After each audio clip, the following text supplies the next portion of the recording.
আপনি জল এখানে না পান, আমার ট্যাঙ্কটা জলের উপর বাঁধতে চলতে সেটা তোমাকে চিন্তা করতে হবে। রাজস্থান মহারাষ্ট্রের মতো এখন আর ভিনগাঁয়ে কলসি কাঁধে মহিলাদের যেতে হয় না জল নেওয়ার জন্য, কারণ পাড়ায় পাড়ায় পৌঁছে গেছে সজলধারা প্রকল্প। পাইপের মাধ্যমে ঘরেই চলে আসছে বিশুদ্ধ জল। এই কাজ সারা দেশের মধ্যে সফলভাবে রূপায়ণ করছে বাংলার সরকার।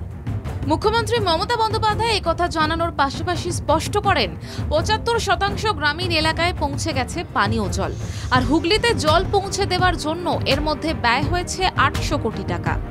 মানুষের সুরাহার জন্য যখন সরকার সবার আগে পানীয় জল পৌঁছে দিচ্ছে, তখন কিছু কায়েমি মানুষ দেদার জল অপচয় করছে, পানের জল পাইপ কেটে নিয়ে নিচ্ছে। এই ছবি কোলাহাট বা কাঁথির মতোই দেখা গেল হুগলির গোঘাটের বালি পঞ্চায়েত এলাকায়, যার জন্য কড়া পদক্ষেপ করল প্রশাসন। বুধবার হুগলির আরামবাগে একাধিক জায়গায় কড়া পদক্ষেপ নিল প্রশাসন। বাড়ির ছাদের ট্যাঙ্কিতে জল নিয়ে যাওয়ার পাইপলাইন কেটে দেওয়া হলো। পুলিশকে সঙ্গে নিয়ে একাধিক বাড়িতে অভিযান চালায় প্রশাসনিক আধিকারিকরা। জল চুরি করে নেওয়ার অভিযোগে গোঘাটের বালি পঞ্চায়েত এলাকায় কাটা হয় জলের পাইপ। জনস্বাস্থ্য কারিগরি দফতরের আধিকারিকের উপস্থিতিতে বেশ কিছু বেআইনি জলের লাইনের পাইপ কাটা হয়। পুলিশকে সঙ্গে নিয়ে জনস্বাস্থ্য ও কারিগরি দফতরের আধিকারিকরা এলাকায় অভিযান চালায়। জলের অপচয় রোখার প্রশাসনের মিশন সার্থক রূপ পাচ্ছে। বাংলা জাগো এবং আরও খবরের প্রচার জোরদার করায় সুবিধা হচ্ছে। মানুষ আরও সজাগ হচ্ছে জলের অপচয় রোধ করার জন্য।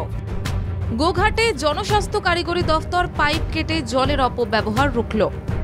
জল স্বপ্ন প্রকল্পের পানীয় জল অপচয় ও জল চুরি রুখতে সক্রিয় প্রশাসন।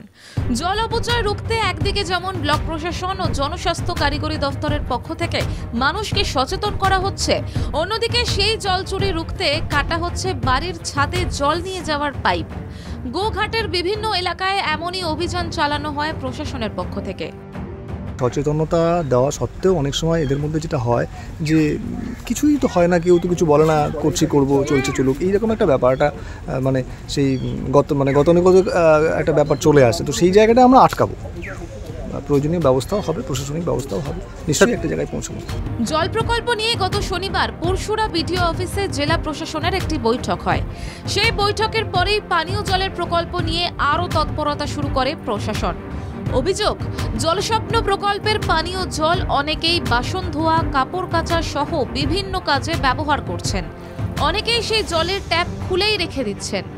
এইভাবে জল অপচয় বন্ধ করতে গোঘাটের রঘুবাটি পঞ্চায়েত এলাকার মানুষকে সচেতন করতে গোঘাট ১ নম্বর ব্লক সমষ্টি উন্নয়ন আধিকারিক সম্রাট বাগচি সহ কর্মাধ্যক্ষ ও পঞ্চায়েত প্রধান মানুষের বাড়ি বাড়ি পৌঁছন এবং তাদের জল অপচয় বন্ধ করতে অনুরোধ করেন। অন্যদিকে সেই জল চুরি করে নেওয়ার অভিযোগে গোঘাটের বালি পঞ্চায়েত এলাকায় স্বাস্থ্য কারিগরি দফতরের আধিকারিকের উপস্থিতিতে পুলিশ আধিকারিকরা বেশ কিছু জলের লাইনের পাইপ কাটেন। জানা যায়, বালি পঞ্চায়েত এলাকায় জল স্বপ্ন প্রকল্পের জল ১ থেকে ২ তলা বাড়ির ছাদে রাখা ট্যাঙ্কে তুলে নেওয়া হচ্ছিল। তার ফলে জল পরিষেবা থেকে বঞ্চিত হচ্ছিলেন বহু বাসিন্দা। অবৈধ সেই সব জলের সংযোগ বিচ্ছিন্ন করে প্রশাসন। ব্যুরো রিপোর্ট, বাংলা জাগো।